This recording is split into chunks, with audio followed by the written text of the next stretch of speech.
You will move ahead of us and follow my directions. Welcome to Watch Mojo UK, and today we're looking at 25 of the most fascinating moments in the BBC's history. Before we begin, we publish new content every day, so be sure to subscribe to our channel and ring the bell to get notified about our latest videos.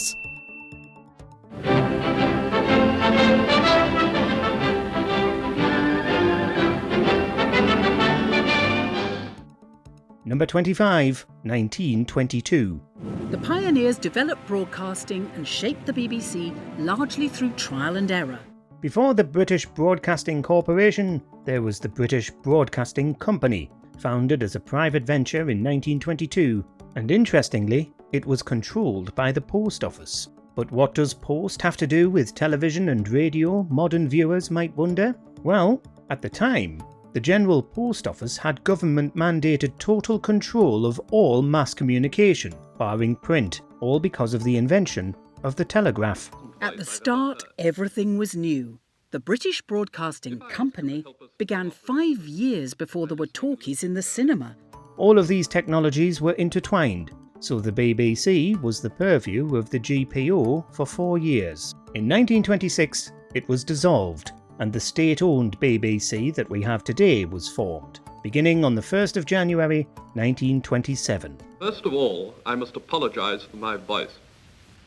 Since my last talk, I've had the somewhat alarming experience, common to most broadcast actors, of hearing my own voice on the Blattner. Number 24, the shipping forecast.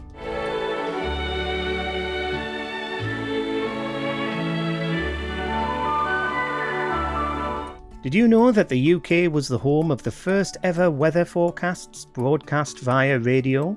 They weren't broadcast by the BBC, but rather by the Met Office itself. But one thing was always broadcast by the Beeb, the beloved shipping forecast. Low, 250 miles northeast of the Faroes, 956, moving steadily north and deepening 940 by 1800 Sunday. It began in 1924, a modern take on the existing forecasts that had been designed to give ships up-to-date information to try and reduce the number of shipwrecks. Southwesterly, veering northwesterly, 6 to gale 8, perhaps severe gale 9 later. But the shipping forecast has become a phenomenon, far beyond the people at sea who'd actually need to listen to it.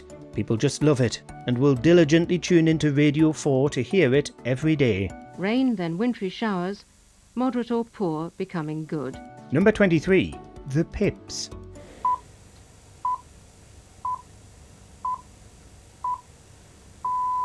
Also known by the proper name, the Greenwich time signal, the Pips, which, like the shipping forecast, are still also broadcast on BBC Radio to this day, are designed so that people listening can set their clocks or chronometers to exactly the correct time.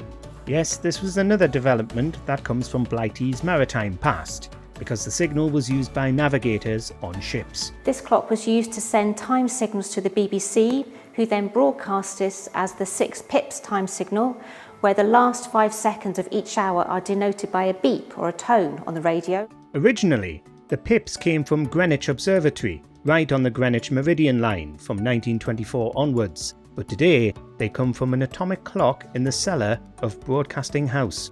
Also, like the theme to the shipping forecast, the pips were broadcast at the 2012 London Olympics. It's basically an oscillator which gets fired every time a pip is due to go out. Number 22, the Proms. The radio pioneers were fired up by a mission to educate and inform as well as entertain. Though they actually began in 1895, decades before the BBC got involved, the Proms have been under the BBC's remit since 1927. They were devised by Sir Henry Wood to bring classical music and music hall tunes to the masses, and that's still the role they play today.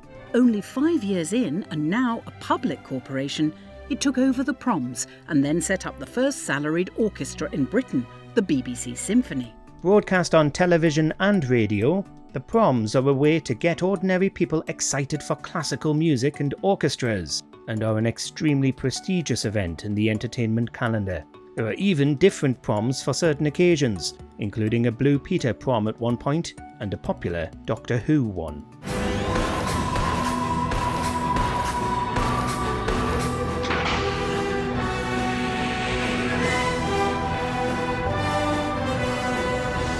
Number 21. Empire Service. I felt, here am I going to make an announcement on the wireless which is going to be listened to millions and millions of people all over the world. BBC World Service began its life in 1932 as the Empire Shortwave Service, delivering BBC broadcasts to Britain's colonies. At the time, the British Empire was still the world's strongest superpower, and the UK had territories around the world.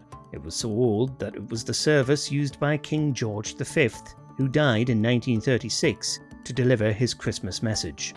Through one of the marvels of modern science, I am enabled this Christmas Day to speak to all my peoples throughout the Empire. But of course, in the aftermath of the war, the British Empire was dissolved, and the service was renamed in 1942 to the BBC Overseas Service. This is Windsor Castle, His Royal Highness Prince Edward.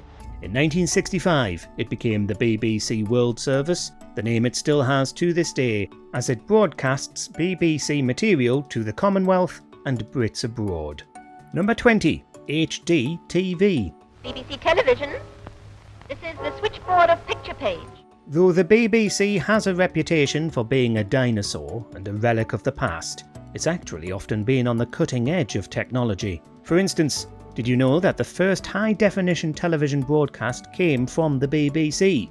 And that it happened as long ago as 1936. It launched what was called a regular high-definition television channel, the first such domestic service in the world.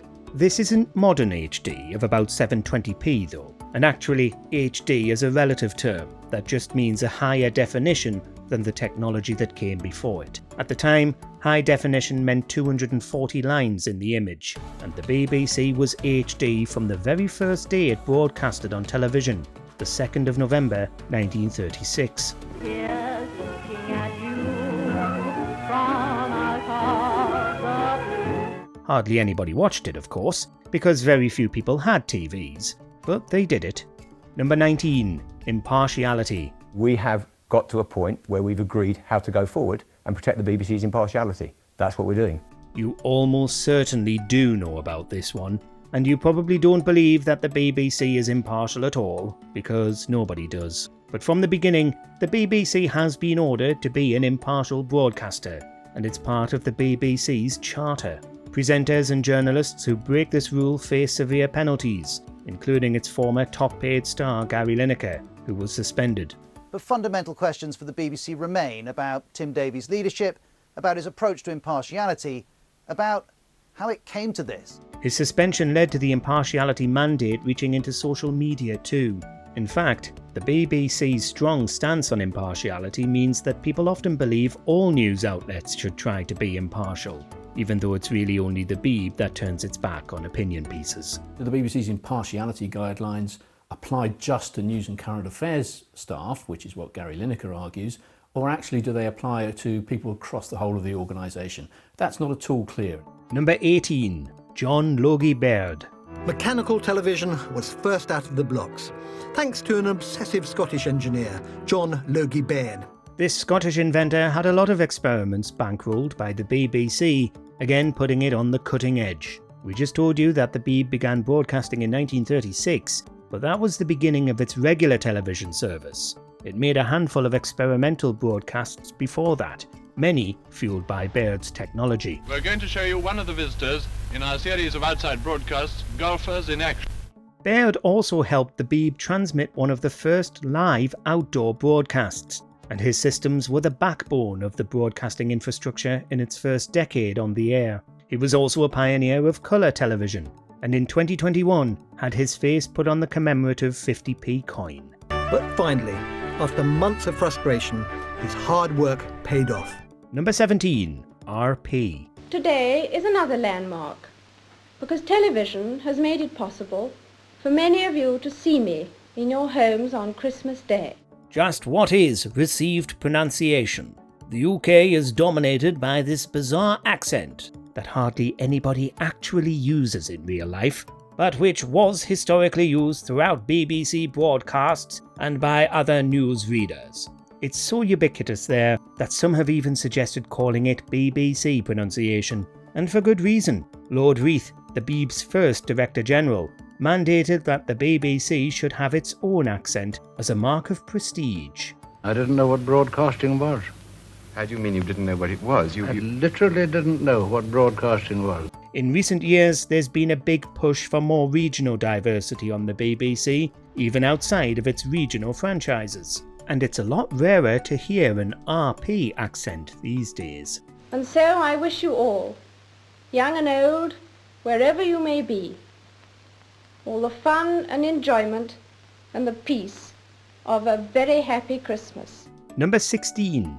The BBC goes dark. I have to tell you now that no such undertaking has been received, and that consequently this country is at war with Germany. The BBC stopped broadcasting on television for the duration of the Second World War, out of fear that the transmitter it was using would help German aircraft find London.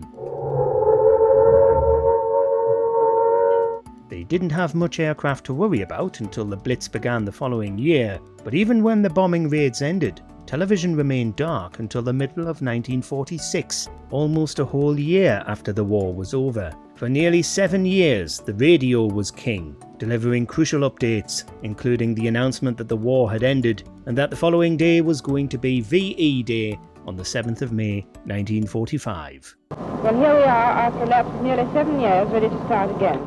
Number 15. Frontline Family. Bombed out but not downhearted, the Cockneys of the East End are taking it all in good part.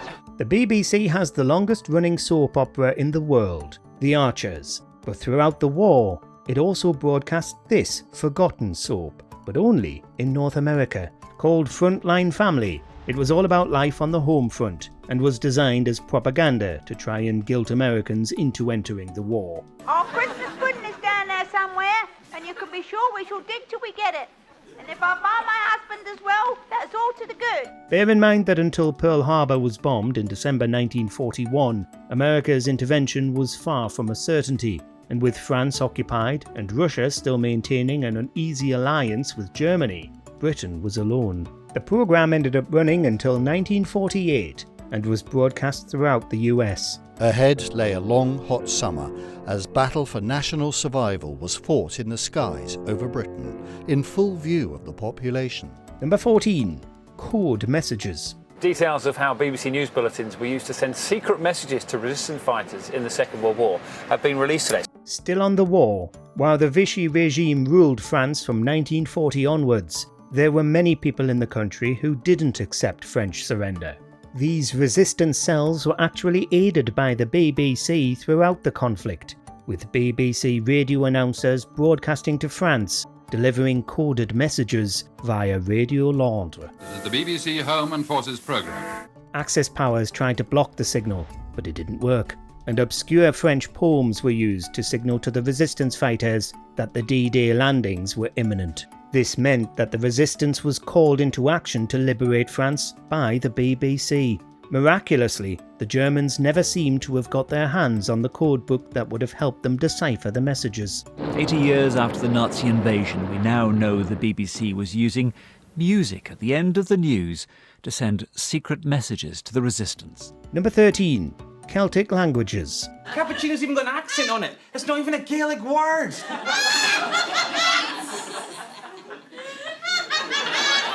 How many indigenous languages does the UK have? A lot more than just English, and the BBC has long been doing its bit to preserve them. Despite many attempts over the last millennium to eradicate languages like Cornish, Gaelic, Welsh, Manx and Irish, the languages survive, and are now slowly recovering. The BBC runs services in Welsh and Gaelic, and has also produced resources to help people learn or relearn those native languages, both on television and through audio on BBC Sounds. S4C and BBC Alba produce television shows entirely in these languages once at risk of extinction. No. Number 12. Desert Island Discs. Ma'am, have you a big collection of records? Yes, quite. Have you kept your old 78s? Oh yes, they're all very carefully preserved. Remarkably, we were still in the midst of the Second World War when Desert Island Discs debuted in 1942. It's been one of Radio 4's most popular programmes since it moved over there in the late 60s, and going on it is a rite of passage for British celebrities. And if you're really famous, you might get stranded on a desert island many times. Do you compose yourself? Oh no, well I have composed one or two things, but very slight. What, songs?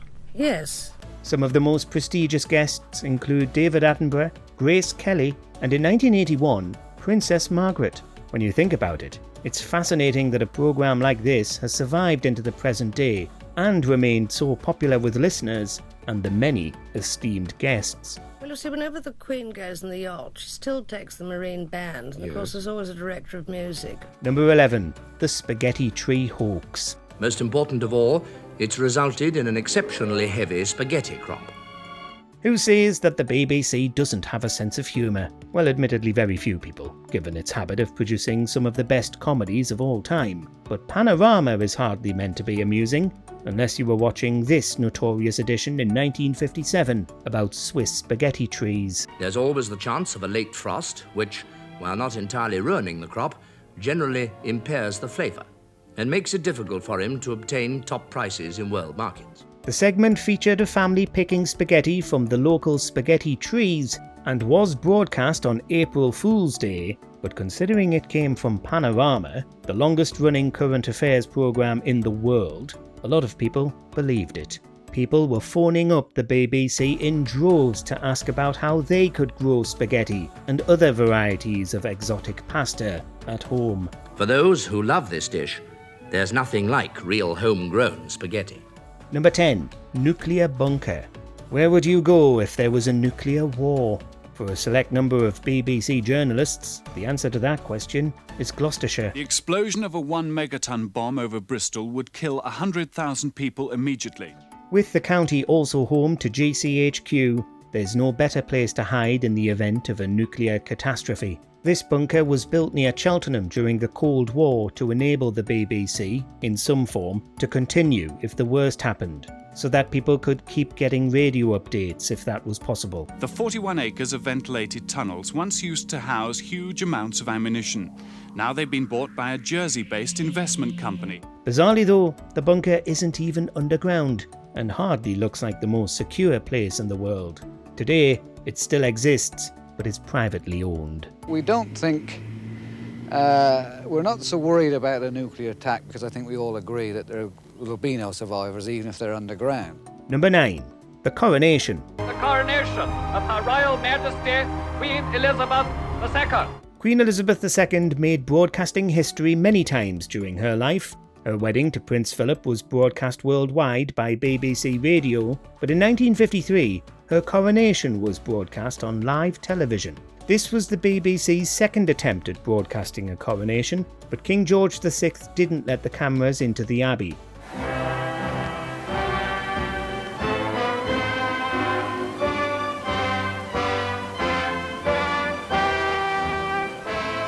The coronation drew people to buy TV sets more than any other event, with everybody wanting to share this historic moment. It was also broadcast live across Europe, another pioneering technological feat. It was also, of course, broadcast on the radio, but paved the way for royal events on television. Royal weddings, funerals, and the King's coronation were also all broadcast on TV. I know that the only way to live my life is to try to do what is right, to take the long view, to give of my best in all that the day brings. Number 8. Doctor Who.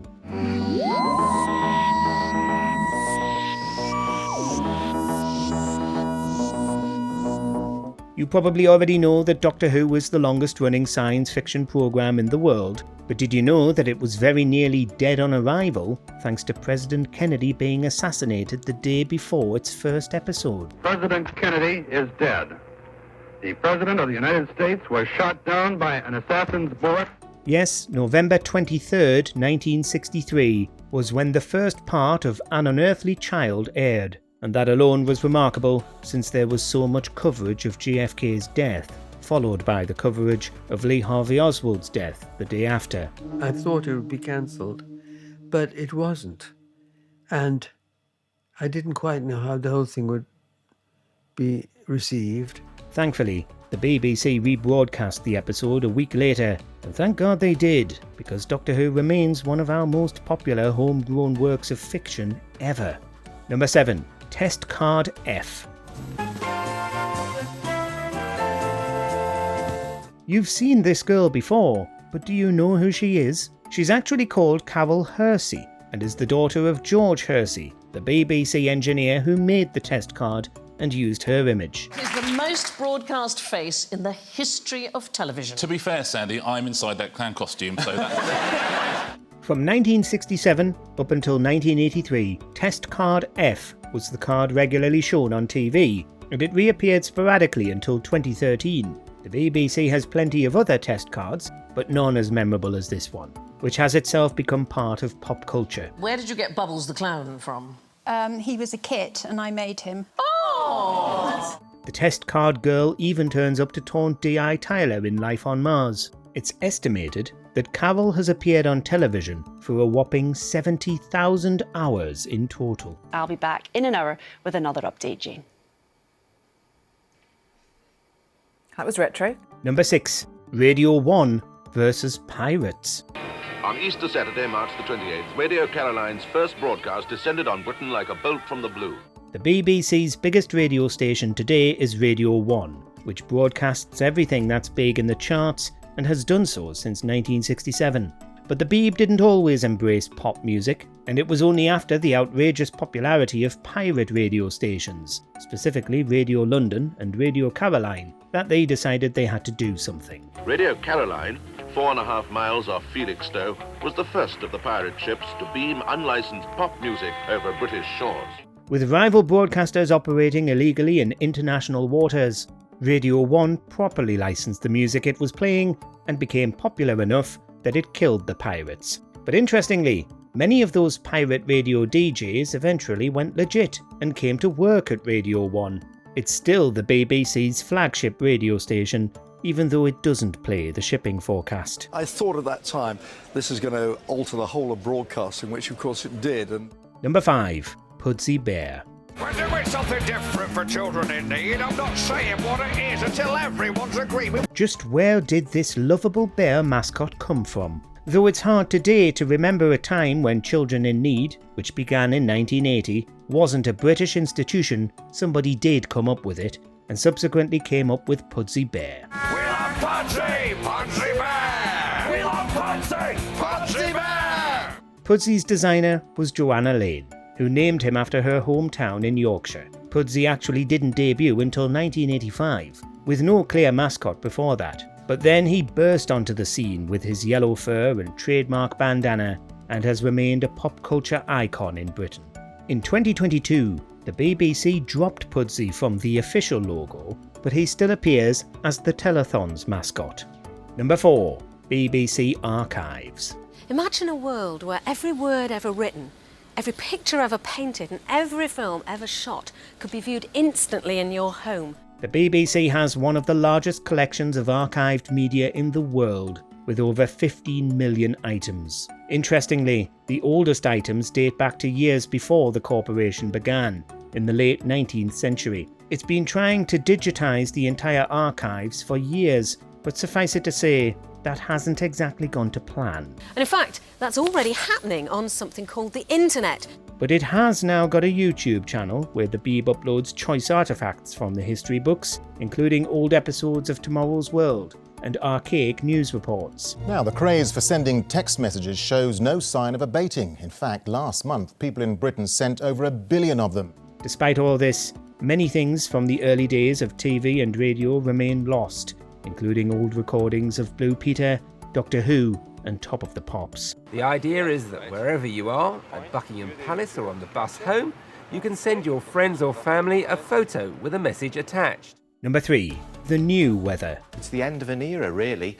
From next week, the way I tell you about the weather is changing. In 2005, the BBC caused outrage by redesigning its weather maps. 20 years earlier, The BBC had switched from its analogue paper weather maps to digital ones, presented with animations against a green screen, the same way weather forecasts are still presented. But they were redesigned again in the noughties, with the map placed on an angle so the terrain was better visible. The idea is to bring forecasting right up to date and communicate the weather to you at home in the clearest way we can. This had the effect of making Scotland look smaller, outraging the entire country. Northerners were also outraged, accusing the BBC of having a southern bias by foregrounding the south coast and London. Thundery showers, and now we're onto the forecast. You can see here the lighter colours, that's where it's sunny, the darker colours, that's cloud, and then we move into this rain area. The tilt was ever so slightly changed in response, but today it's flat once again.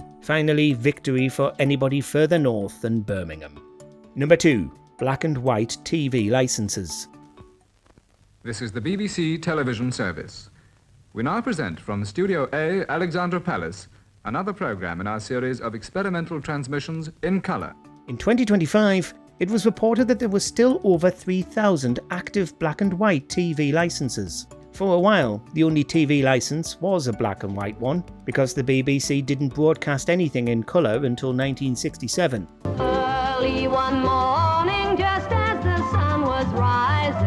From the following year, a colour licence, costing an additional £5, was introduced. Today you'll pay about £120 less a year on your TV licence if you have a black and white one. Hold it there. Tighten it a bit, John. Who's that little bit of red behind her shoulder? We have no way to know whether all 3,000 of those households really are watching TV in black and white, but it's believed that most of the licenses belong to enthusiasts who do have black and white TV sets. Or of course they're just trying to fleece the TV licence company. It's a bit green in the shadows on the left, is that shading? Yes, we'll have to change the green tube tomorrow. Number 1. BBC iPlayer. The idea is, from the comfort of your armchair, you'll choose whatever video you want and it'll be played down your phone line to your own TV. Is the BBC getting left behind by American streaming giants like Netflix, Amazon and Disney+? Perhaps not, because BBC iPlayer is actually older than them. iPlayer was conceived as early as 2003. It just took a lot of development to get it off the ground. On Christmas Day 2007, it officially launched, letting people watch the previous week's television on demand. Its first trials were in 2004, but a lot of people at the time thought it was doomed, a boondoggle that was wasting licence payers' cash.